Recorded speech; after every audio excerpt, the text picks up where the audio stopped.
দিল্লিতে বাংলাদেশ হাইকমিশনের সামনে আজও বিক্ষোভ উত্তেজনা। প্রণয় বর্মাকে ঢাকার তলব, মিশনগুলোতে নিরাপত্তা জোরদারের আহ্বান। ময়মনসিংহের দীপু হত্যার মতো ঘটনা রোধে প্রয়োজনীয় ব্যবস্থার নির্দেশ সিএসি। ভোটে মাঠ প্রশাসনকে সাহসী ভূমিকা রাখার তাগিদ। জমিয়তে উলামায়ের সঙ্গে 4 আসনে বিএনপি সমঝোতা। দলের কেউ স্বতন্ত্র হলে ব্যবস্থার হুঁশিয়ারি। তারেকের আগমন ঘিরে প্রস্তুত সংবর্ধনা মঞ্চ। এবং টিএফআইসিলে গুম নির্যাতন মামলায় শেখ হাসিনা সহ 17 জনের বিচার শুরুর আদেশ ট্রাইব্যুনালে। আসামি পক্ষের অব্যাহতি আবেদন খারিজ।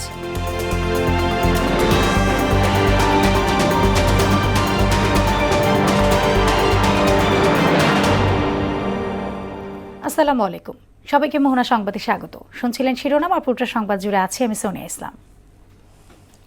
এবারে বিস্তারিত। ভারতের নয়াদিল্লিতে বাংলাদেশ হাইকমিশনের বাইরে বড় ধরনের বিক্ষোভ রয়েছে। ময়মনসিংহে ধর্ম অবমাননার অভিযোগে দীপু চন্দ্র দাসকে হত্যার প্রতিবাদ স্বরূপ এই বিক্ষোভ হয় বলে জানিয়েছে স্থানীয় গণমাধ্যম। এদিকে ভারতীয় হাইকমিশনের প্রণয় ভার্মাকে ডেকে দিল্লি শিলিগুড়ি মিশনে হামলার প্রতিবাদ জানিয়েছে পররাষ্ট্র মন্ত্রণালয়। বাংলাদেশের কূটনৈতিক মিশনগুলোতে নিরাপত্তা জোরদারে দিল্লির প্রতি আহ্বান জানিয়েছে ঢাকা।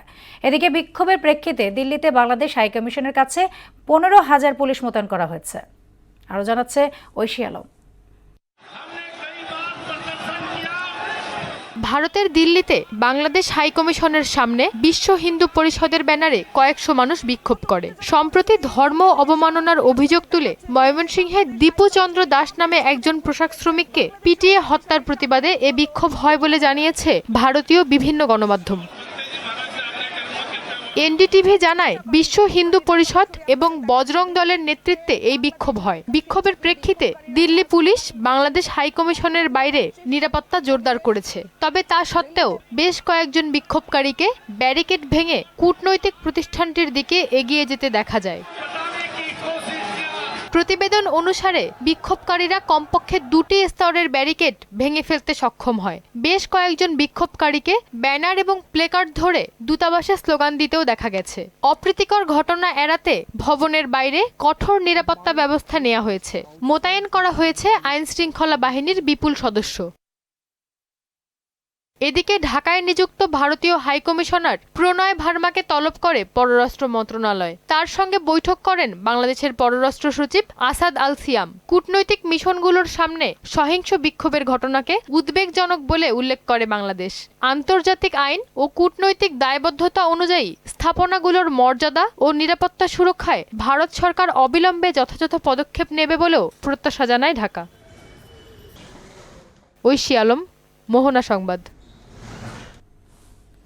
জাতীয় সংসদ নির্বাচনে মাঠ প্রশাসনের কর্মকর্তাদের সাহসী পদক্ষেপ নেওয়ার আহ্বান জানিয়েছেন প্রধান নির্বাচন কমিশনার এএমএম নাসির উদ্দিন। আইনের শাসন প্রতিষ্ঠায় সংশ্লিষ্টদের কাজ করার নির্দেশও দেন তিনি। সকালে নির্বাচন ভবনে ডিসি, এসপি, বিভাগীয় কমিশনার ও আঞ্চলিক নির্বাচন কর্মকর্তাদের সঙ্গে বৈঠকে এসব কথা বলেন সিএসসি।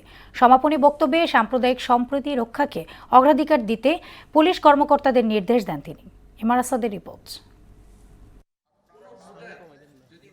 পুলিশ বাহিনীর পাশাপাশি নির্বাচন কমিশন ও রিটার্নিং কর্মকর্তাদের সঙ্গে মতবিনিময় সভা অনুষ্ঠিত হয় ইসি ভবনে। এতে ডিসি, এসপি, বিভাগীয় কমিশনার, পুলিশ কমিশনাররা অংশ নেন। কর্মকর্তাদের প্রয়োজনীয় দিক নির্দেশনা দেয় কমিশন। নির্বাচন কমিশন স্বাধীন, স্বেচ্ছাচার হবেন না। ফার্স্ট, আপনাকে লয়ের মধ্যে থাকতে হবে। সেকেন্ড, আরেকটা অনলি দিয়ে বলছেন যে none however he may be and whatever might be his rank and position, don't hear anybody. You must confine yourself within the law. আপনি তাকে কাজ দেখবেন, মনিটর করবেন, দেখবেন যদি কাজ ভালো না হয় সাসপেন্ড করবেন। সরাসরি নির্বাচন কমিশন থেকেও আপনাদের বার্তা দিতে পারি। নির্বাচনী দায়িত্ব পালনে কোনো পক্ষপাতিত্ব ও অবহেলা সহ্য করা হবে না উল্লেখ করে কর্মকর্তাদের আইনের সুষ্ঠু প্রয়োগের আহ্বান জানান সিইসি। দায়িত্ব আমাদের উপর এসে পড়েছে, আমরা ইনশাআল্লাহ সবাই মিলে এটা পরিপালন করব এবং এখানে কোনো রকমের বিচ্যুতি ঘটবে না এবং আপনারা সবাই সঠিকভাবে সঠিক কাজটা সঠিক সময়ে করবেন, ইফেক্টিভলি করবেন। সমাপনী বক্তব্যে তিনি বলেন, দীপু হত্যার পুনরাবৃত্তি দেখতে চায় না দেশের জনগণ। সাম্প্রদায়িক সম্প্রীতি রক্ষাকে অগ্রাধিকার দিতে হবে। কোন মাইনরিটি কমিউনিটি যারা ভোট দিতে আসতে চান তারা যাতে সেফলি আসতে পারে, শান্তিপূর্ণভাবে আসতে পারে, ভোটটা দিতে পারে, দিয়ে বাড়ি পর্যন্ত ফেরত যেতে পারে, এইটা এবং শান্তিতে ঘুমাতে পারে পরবর্তী দিনগুলো, তো সেই ব্যবস্থা আপনাদেরকে নিশ্চিত করতে হবে। হিন্দু ভদ্রলোকের লাশ পুড়িয়ে দিয়েছে, এই ধরনের ইনসাইটমেন্ট অনেক হবে। Communal harmony must be maintain. এটা আমি আই রিকোয়েস্ট ইউ অ্যাডমিনিস্ট্রেশন এবং পুলিশে যারা আছেন, ভোটারদের যাতায়াত ব্যবস্থাকে উন্নত করতে মাঠ প্রশাসনকে নির্দেশনা দেন সিইসি। বয়স্ক ফিজিক্যালি ডিসেবল যারা আছে তারা যাতে ঠিকমতো ভোটের সেন্টারে আসতে পারে এবং ভোট দিতে পারে, এই ব্যবস্থাটা আপনাদের করতে হবে through the presiding officer. MR Asad, Mohona সংবাদ, ঢাকা। আর ত্রয়োদশ জাতীয় নির্বাচনে জমিয়তে উলামায়ে ইসলামের সঙ্গে 4টি আসনে সমঝোতা করেছে বিএনপি। সকালে গুলশানে আয়োজিত সমঝোতা অনুষ্ঠানে দলের মহাসচিব মির্জা ফখরুল ইসলাম আলমগীর বলেন, ছাড় দেওয়া আসনে বিএনপির কেউ স্বতন্ত্র প্রার্থী হলে ব্যবস্থা নেওয়া হবে। বাংলাদেশ সংকটময় মুহূর্ত পার করছে উল্লেখ করে তিনি বলেন, সরকারের ব্যর্থতা আইনশৃঙ্খলা পরিস্থিতির যথেষ্ট অবনতি হয়েছে। তানজিদ ভুঁইয়ার প্রতিবেদন। জমিয়তে উলামায়ে ইসলামের সঙ্গে আসন সমঝোতার বিষয়ে দলীয় চেয়ারপারসনের গুলশান কার্যালয়ে এই অনুষ্ঠানের আয়োজন করে বিএনপি। এতে দলটির শীর্ষ নেতারা উপস্থিত ছিলেন। শুরুতেই বিএনপির স্থায়ী কমিটির সদস্য সালাউদ্দিন আহমেদ বলেন, রাষ্ট্র পরিচালনার দায়িত্ব পেলে কুরআন সুন্নাহ বিরোধী কোনো আইন প্রণয়ন করা হবে না। মহান আল্লাহর উপর আস্থা এবং বিশ্বাস পুনঃস্থাপন করব, যেটা শহীদ রাষ্ট্রপতি জিয়াউর রহমান ৫০ সংশোধনের মাধ্যমে অন্তর্ভুক্ত করেছিলেন। কোরআন সুন্নাহ বিরোধী কোনো আইন আমরা করব না। ইসলামী মূল্যবোধে বিশ্বাসী জাতীয়তাবাদী দলের উপর আস্থা বিশ্বাস আছে বলেই একসঙ্গে পথ চলার সিদ্ধান্তের কথা জানান জমিয়তে উলামায়ে ইসলামের আমির। জাতীয়তাবাদী দলই অন্য দলের চাইতে বেশি আস্থাভাজন, যেভাবে দেশকে সামলানো আর অগ্রসর করে নেওয়া, ঠিক এইভাবে ইসলামী অঙ্গনটাকে যেন আপনার গতিশীল করা হয়। এ সময় বিএনপি মহাসচিব মির্জা ফখরুল ইসলাম আলমগীর জানান, নীলফামারী 1, নারায়ণগঞ্জ 4, ব্রাহ্মণবাড়িয়া 2 ও সিলেট 5 আসন জমিয়তে উলামায়ের জন্য ছেড়ে দিয়েছে বিএনপি। তারা খেজুর গাছ প্রতীকে নির্বাচন করবে। ওনাদের মার্কা হচ্ছে কিন্তু খেজুর গাছ, সর্বপ্রাচীন দল এবং সর্বপ্রাচীন দল। ঐতিহাসিকভাবে আমাদের সঙ্গে তাদের সম্পর্ক আছে। আমাদের সর্বস্তরের নেতাকর্মী তাদের সম্পূর্ণভাবে সহযোগিতা করবেন এবং জনগণ যারা ভোটার আছেন তারাও তাদের প্রতীকে ভোট দিয়ে ধানের শীষকে শক্তিশালী করবেন। বাংলাদেশ সংকটকালীন অবস্থায় রয়েছে উল্লেখ করে মির্জা ফখরুল বলেন, কেউ কেউ এ অবস্থায়ও চক্রান্ত করছে। আমি ধন্যবাদ জানাই যে তারা তাদের কথা রেখেছেন, যে আপনার 26 ফেব্রুয়ারি মাসের 12 তারিখে নির্বাচনের ঘোষণা দিয়েছেন এবং নির্বাচন কমিশন সেটাই করছেন। কিন্তু নির্বাচনের যে পরিবেশ তৈরি করা, এই পরিবেশ তৈরি করা যে তাদেরকে আরো সচেতন এবং ইতিবাচক ভূমিকা পালন করা দরকার। আসন সমঝোতার মাধ্যমে কোনো শরিক দলকে আসন ছেড়ে দেওয়ার পরও যদি বিএনপির কেউ স্বতন্ত্র প্রার্থী হন, তাহলে সংশ্লিষ্ট প্রার্থীর বিরুদ্ধে ব্যবস্থা নেওয়া হবে বলে জানান দলটির মহাসচিব। দল ব্যবস্থা গ্রহণ করবে, পার্টির সিদ্ধান্ত অপরিবর্তনীয়। তানজিদ ভুঁইয়া, মোহনা সংবাদ, ঢাকা।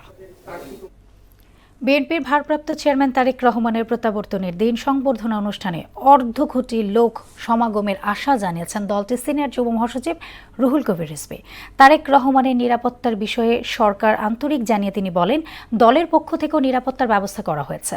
দুপুরে রাজধানীর 300 ফিটে সংবর্ধনা মঞ্চ পরিদর্শনে গিয়ে রুহুল কবির রিজভী জানান, সংবর্ধনা শেষেই বিএনপি চেয়ারপারসনকে হাসপাতালে দেখতে যাবেন তারেক রহমান। আরও জানাচ্ছেন হুমায়ুন কবির। বিএনপি নেতাকর্মীদের দীর্ঘ প্রতীক্ষার অবসান হতে যাচ্ছে বৃহস্পতিবার। 17 বছর পর দেশে ফিরছেন দলটির ভারপ্রাপ্ত চেয়ারম্যান তারেক রহমান। সংবর্ধনার জন্য প্রস্তুত হচ্ছে মঞ্চ। মোড়ে মোড়ে বসানো হয়েছে নিরাপত্তা চৌকি। মঞ্চ ঘিরে দেখা যাচ্ছে আইনশৃঙ্খলা বাহিনীর তৎপরতা। তারেক রহমানের আগমন ঘিরে উদ্বেলিত বিএনপির নেতাকর্মীরা। ভারপ্রাপ্ত চেয়ারম্যানের প্রতি আবেগ, অনুভূতি আর ভালোবাসার বহিঃপ্রকাশ হিসেবে তারা সংবর্ধনা মঞ্চ দেখতে ইতিমধ্যে বিভিন্ন জেলা থেকে ছুটে এসেছেন। অনেকে আবার মঞ্চ ছুঁয়ে দেখছেন। এটা একটা ঐতিহাসিক মঞ্চ। আমরা এটা একটা ইতিহাসের সাক্ষী হয়ে থাকতে চাইছি যে এই মঞ্চটা আমরা ছুঁয়ে দেখতে পারছি। মঞ্চ ছুঁয়ে দেখছি, বেশ ভালো লাগছে। এখানে নিরাপত্তা ভালো। এই কনকনে শীত উপেক্ষা করে আমি 2 দিন আগেই ঢাকা চলে আসলাম। 17 বছর পরে আমাদের দেশে মাটিতে পাড়া দিচ্ছে, আমরা অনেক আনন্দিত, আমরা ঈদের চেয়ে বেশি আনন্দিত। তারেক রহমানের আগমনের মধ্য দিয়ে সব ষড়যন্ত্র ভেসে যাবে জানিয়ে একটি সুষ্ঠু নির্বাচনের মাধ্যমে দেশে গণতন্ত্র প্রতিষ্ঠা পাবে বলে আশা ব্যক্ত করেন তারা। তারেক ভাই যখন আমাদের বাংলাদেশে অবস্থান করে পা রাখবে এয়ারপোর্টে, ইনশাল্লাহ আমাদের যত অগজরতা সব কিছু আমাদের ভুলে জাতীয় নির্বাচন আমরা একতাবদ্ধ হয়ে কাঁধে কাঁধ মিলে কাজ করব। আগামী জাতীয় সংসদ নির্বাচন সুষ্ঠু সুন্দর হইতে তারেক রহমানের কোনো বিকল্প নাই। সেজন্য বাংলাদেশের আপামর জনগণ তারেক রহমানের আশার অধীর অপেক্ষায় আছেন এবং আমরা আশা করি, প্রত্যাশা করি তারেক রহমান দেশের মাটিতে পা দিলে বাংলাদেশের সকল সমস্যার সমাধান হয়ে যাবে। 300 ফিটে মঞ্চ পরিদর্শনে যান তারেক রহমানের অভ্যর্থনা কমিটির সদস্য সচিব ও বিএনপির সিনিয়র যুগ্ম মহাসচিব রুহুল কবির রিজভী। এই সময় নিরাপত্তা সহ সংবর্ধনার সার্বিক দিক তুলে ধরেন তিনি। 1.5 কোটির বেশি মানুষের উপস্থিতি হবে সেদিন ঢাকায়। তার যে নিরাপত্তা সেটা বিধান করার দায়িত্ব প্রথমত সরকারের, তারপর দল সে বিষয়ে পদক্ষেপ গ্রহণ করছেন, একটার পর একটা তারা সেই প্রস্তুতি নিচ্ছেন। আমি আশা করি সরকারও সেটা নিচ্ছেন, যেটা আমরা এখানে তার কিছু উদাহরণ আমরা এখানে পাচ্ছি, দৃষ্টান্ত আমরা পাচ্ছি। রুহুল কবির রিজভী জানান, সংবর্ধনা শেষে এবারকের হাসপাতালে চিকিৎসাধীন মা বেগম খালেদা জিয়াকে দেখতে যাবেন বিএনপির ভারপ্রাপ্ত চেয়ারম্যান। অসংখ্য শুভেচ্ছায় সিক্ত হবেন। হুমায়ুন কবির, মোহনা সংবাদ, ঢাকা। খালেদা জিয়ার স্বাস্থ্যের অবস্থা অপরিবর্তিত রয়েছে। তিনি চিকিৎসা গ্রহণ করতে পারছেন বলে জানা গেছে, যদিও এ নিয়ে নতুন করে কোনো ব্রিফিং করা হয়নি বিএনপির পক্ষ থেকে। এদিকে বসুন্ধরা আবাসিক এলাকায় এভারকেয়ার হাসপাতালের সামনে এখনও রয়েছে উৎসুক জনতার ভিড়। ওসমান হাদি হত্যাকাণ্ডের দ্রুত বিচার না হলে 25 ডিসেম্বর থেকে লাগাতার কর্মসূচির হুঁশিয়ারি দিয়েছে ইনকিলাব মঞ্চ। 24 ও 25 ডিসেম্বর দেশজুড়ে দেয়াল লিখন ও গ্রাফিতি অঙ্কন কর্মসূচির ঘোষণা দেয় সংগঠনটি। বিকেলে রাজধানীর শাহবাগে ওসমান হাদির শহীদের শপথ গ্রহণ অনুষ্ঠানে এসব কথা বলেন ইনকিলাব মঞ্চের সদস্য সচিব আব্দুল্লাহ আল জাবের। হত্যার বিচার না হওয়া পর্যন্ত রাজপথে থাকার অঙ্গীকারও করেন সংগঠনটির নেতারা। আমরা শপথ করছি শহীদ ওসমান হাদির হত্যার দ্রুততম ও দৃষ্টান্তমূলক বিচার আদায় না হওয়া পর্যন্ত আমরা রাজপথে থাকব, লড়াইয়ে থাকবো, পিছু হটবো না, এক চুলো নড়বো না। টিএফআই সেলে গুম নির্যাতনে মানবতাবিরোধী অপরাধ মামলায় অভিযোগ গঠনের আদেশ দিয়েছেন আন্তর্জাতিক অপরাধ ট্রাইব্যুনাল। এই মামলার আসামি ক্ষমতাচ্যুত প্রধানমন্ত্রী শেখ হাসিনা এবং 12 সেনা কর্মকর্তা সহ 17 জন। এদিকে আসামি পক্ষে অব্যাহতির আবেদন খারিজ করে দেন ট্রাইব্যুনাল। মেজবা রহমানের রিপোর্ট। 5 আগস্ট আওয়ামী লীগ সরকারের পতনের পর একের পর এক সামনে চলে আসে গুমের ঘটনা। 2016 থেকে 24 সাল পর্যন্ত সংগঠিত র্যাবের টিএফআই সেলে গুম নির্যাতনের ঘটনায় 14 জন ভুক্তভোগী সুনির্দিষ্ট অভিযোগের প্রেক্ষিতে আন্তর্জাতিক অপরাধ ট্রাইব্যুনালে মামলা দায়ের করে প্রসিকিউশন। মামলায় অভিযুক্ত গ্রেপ্তার থাকা 10 কর্মকর্তাকে কঠোর নিরাপত্তার মধ্য দিয়ে মঙ্গলবার আন্তর্জাতিক অপরাধ ট্রাইব্যুনালে হাজির করা হয়। ট্রাইব্যুনাল 1-এর বিচারপতি গোলাম মুর্তজা মজুমদারের নেতৃত্বাধীন 3 সদস্যের প্যানেলে বিচারিক কাজ শুরু হলে অভিযোগ গঠন করে বিচার শুরুর আদেশ দেন। 21 জানুয়ারি এই মামলায় চূড়ান্ত বক্তব্য উপস্থাপন ও সাক্ষ্য গ্রহণের দিন ধার্য করেছেন ট্রাইব্যুনাল। আগামী 21 জানুয়ারিতে ওপেনিং স্টেটমেন্ট এবং প্রথম সাক্ষ্য গ্রহণের মাধ্যমে এই মামলার বিচার কাজ শুরু হতে যাচ্ছে। মামলায় 35 জনেরও বেশি সাক্ষী সাক্ষ্য দেবেন বলেও জানান শাইখ মাহাদি। এই মামলায় মোট আমাদের এখানে প্রায় 35 জনের বেশি সাক্ষী রয়েছেন, তবে ফাইনালি কয়েকজনকে আনা হবে সেটা আমরা ডিসিশন করব। তবে ট্রাইব্যুনালে আটক সেনা সদস্যরা নিজেদের নির্দোষ দাবি করেছেন বলে জানান তাদের আইনজীবী। সবাইকে জিজ্ঞেস করেছেন এবং পরে শুনিয়েছেন ওনাদের বিরুদ্ধে অভিযোগ কি, তারপরে জিজ্ঞেস করেছেন যে আপনারা কি দোষী না নির্দোষ। তো ওনারা সবাই আদালতকে জানিয়েছেন যে আমরা নির্দোষ। এদিকে শতাধিক গুম ও বিচার বহির্ভূত হত্যা সহ 3 অভিযোগে মানবতা বিরোধী অপরাধ মামলায় সাবেক সেনা কর্মকর্তা জিয়াউল আহসানের বিরুদ্ধে 4 জানুয়ারি অভিযোগ গঠনের জন্য শুনানির দিন ধার্য করেছেন ট্রাইব্যুনাল 1। জিয়াউল আহসানকে আজকে কোর্টে প্রডিউস করবার ডেট ছিল, সেই ডেট অনুসারে তাকে আজকে কোর্টে প্রডিউস করে গ্রেফতার দেখানো হয়েছে এবং আগামী 4 জানুয়ারি তার এই মামলায় চার্জ গঠনের জন্য শুনানির দিন ধার্য করেছে মাননীয় ট্রাইব্যুনাল। অন্যদিকে জুলাই গণঅভ্যুত্থানে আশুলিয়ায় 6 লাশ পোড়ানো সহ 7 জনকে হত্যা মামলায় তদন্ত কর্মকর্তার জেরা বৃহস্পতিবার পর্যন্ত মুলতবি করেছেন ট্রাইব্যুনাল 2। মিসবা রহমান, মোহনা সংবাদ, ঢাকা। 46,419 কোটি টাকা ব্যয়ে 22 প্রকল্প অনুমোদন দিয়েছে জাতীয় অর্থনৈতিক পরিষদের নির্বাহী কমিটি এক্সনিক। প্রকল্পগুলোর মধ্যে নতুন 14টি ও সংশোধিত 5-এর আর মেয়াদ বৃদ্ধিজনিত প্রকল্প 3টি। এর মধ্যে সরকারি তহবিল থেকে আসবে 30,482 কোটি টাকা, প্রকল্প ঋণ 1,689 কোটি এবং সংস্থার নিজস্ব অর্থায়ন 14,247 কোটি টাকা। দুপুরে শেরেবাংলা নগরের এনইসি সম্মেলন কক্ষে প্রধান উপদেষ্টা অধ্যাপক মোহাম্মদ ইউনুসের সভাপতিত্বে অনুষ্ঠিত একনেক সভায় এসব প্রকল্প অনুমোদন দেওয়া হয়।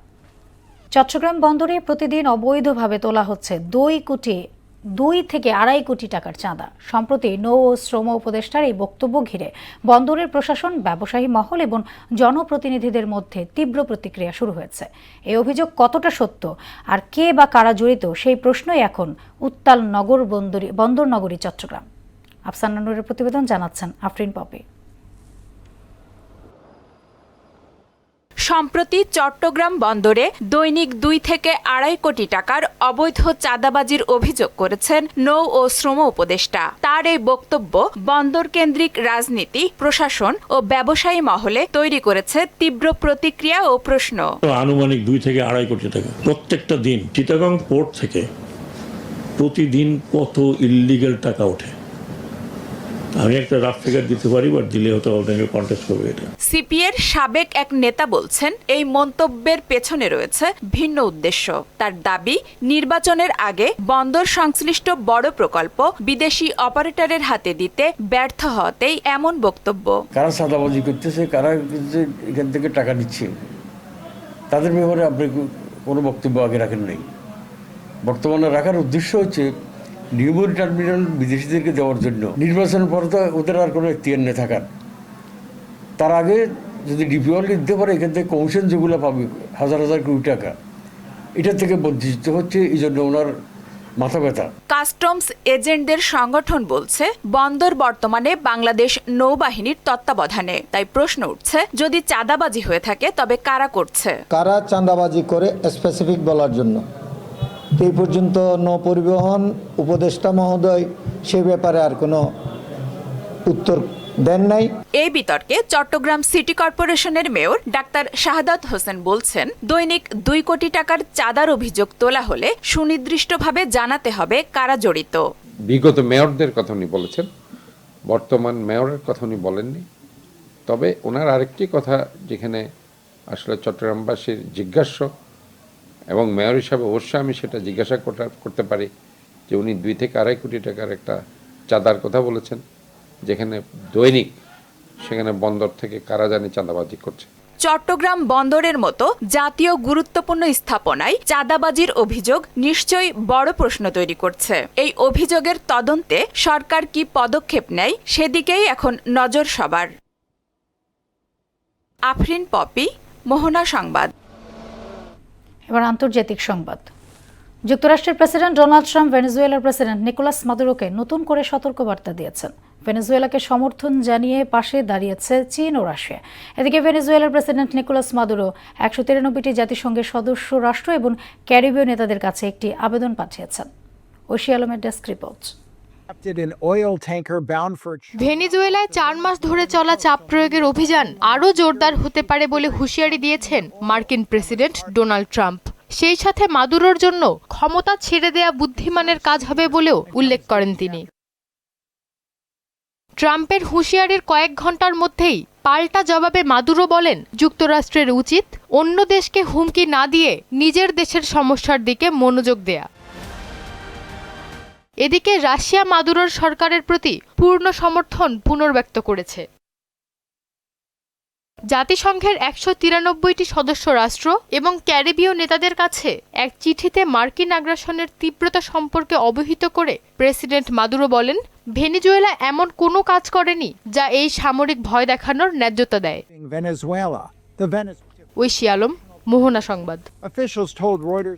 পাকিস্তানের খাইবার পাখতুনখোয়া প্রদেশের কারাক জেলায় সশস্ত্র হামলায় 5 পুলিশ সদস্য নিহত হয়েছেন। দেশটির পুলিশ জানায় বাহিনীর একটি বিশেষায়িত ইউনিটের গাড়িতে গুলি করে ঘটনাস্থল থেকে পালিয়ে যায় হামলাকারীরা। গাড়িতে থাকা 5 জন পুলিশ সদস্যই প্রাণ হারিয়েছেন। পুলিশের ওই দলটি বেসরকারি একটি গ্যাস কোম্পানির নিরাপত্তার দায়িত্বে ছিল। হামলার পর সন্ত্রাসীরা পুলিশ ভ্যানটিতে আগুন ধরিয়ে দেয়। হামলাকারীদের পরিচয় নিশ্চিত হওয়া যায়নি। এই ঘটনায় গভীর শোক ও নিন্দা জানিয়েছেন পাকিস্তান প্রধানমন্ত্রী শেহবাজ শরীফ। আন্তর্জাতিক টি-20তে অবিশ্বাস্য এক বিশ্ব রেকর্ড গড়েছেন আইসিসির সহযোগী দেশ ইন্দোনেশিয়ার পেসার গেথ প্রিয়ান্দানা।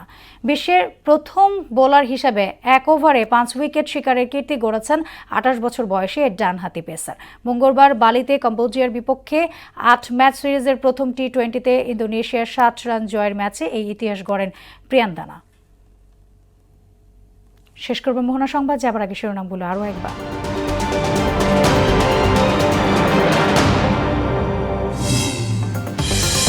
দিল্লিতে বাংলাদেশ হাই কমিশনের সামনে আজও বিক্ষোভ উত্তেজনা। প্রণয় ভার্মাকে ঢাকার তলব, মিশনগুলোতে নিরাপত্তা জোরদারের আহ্বান। ময়মনসিংহের দীপু হত্যার মতো ঘটনা রোধে প্রয়োজনীয় ব্যবস্থার নির্দেশ সিএসি। ভোটের মাঠ প্রশাসনকে সাহসী ভূমিকা রাখার তাগিদ। জমিয়তে উলামার সঙ্গে 4 আসনে বিএনপি সমঝোতা। দলের কেউ স্বতন্ত্র হলে ব্যবস্থার হুঁশিয়ারি। তারেকের আগমন ঘিরে প্রস্তুত সংবর্ধনা মঞ্চ। এবং টিএফআই সেলে গুম নির্যাতন মামলায় হাসিনা সহ 17 জনের বিচার শুরু আদেশ ট্রাইব্যুনালে। আসামি পক্ষের অব্যাহতি আবেদন খারিজ।